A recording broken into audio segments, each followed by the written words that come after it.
Mana bunu video ne sizlarga əvətkənimizin səbəbi sizlar içib onu körsənglər. Bizim məlimizdə, jutumuzda yangi hayat məlimizdə turuşluq Yaqub Çakam, Rashida madamның kızı özənglər bilsə, yenidən bu dünyadan ötdü.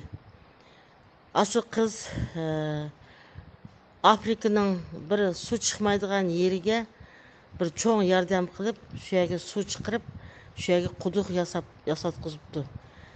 Şu akçılarını özü jığıp bir yerge bir qandaqlı millat bo'lmasin bir yerge yardım küçümni sarf qilsam, odam zatiga yardım qilsam degan o'y bilan mana su chiqmagan yerga quduq yasatib, su chiqirib o'zinglar hozir ko'rsizlar.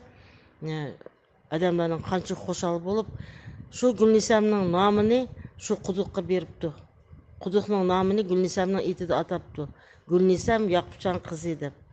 Bu neyim degan biz Uyg'urlar uchun xo'shallik, qahramonlik, vijdonlik, kuyimchanlik, o'zi og'ribatsima, o'zining og'ri shunchalik ig'ir bo'lsima, boshqalarning g'amini yeb, boshqalar uchun kuyib, boshqalar uchun aqchi jig'ib, shu yerga yordam qilib biz uchun eng ulug', eng esil obro'y ham biz uchun xo'shallik.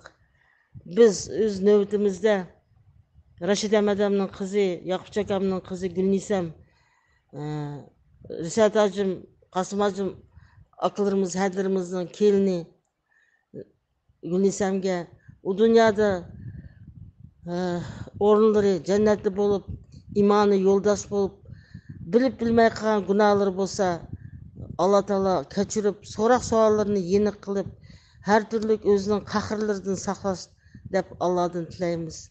Ben oylayman mundaq özü ağırıp, özününki g'amini yemey, başka elinin g'amini yegan adamның günahı bo'lmaydi deb oylayman. Onu bir Allah biladi.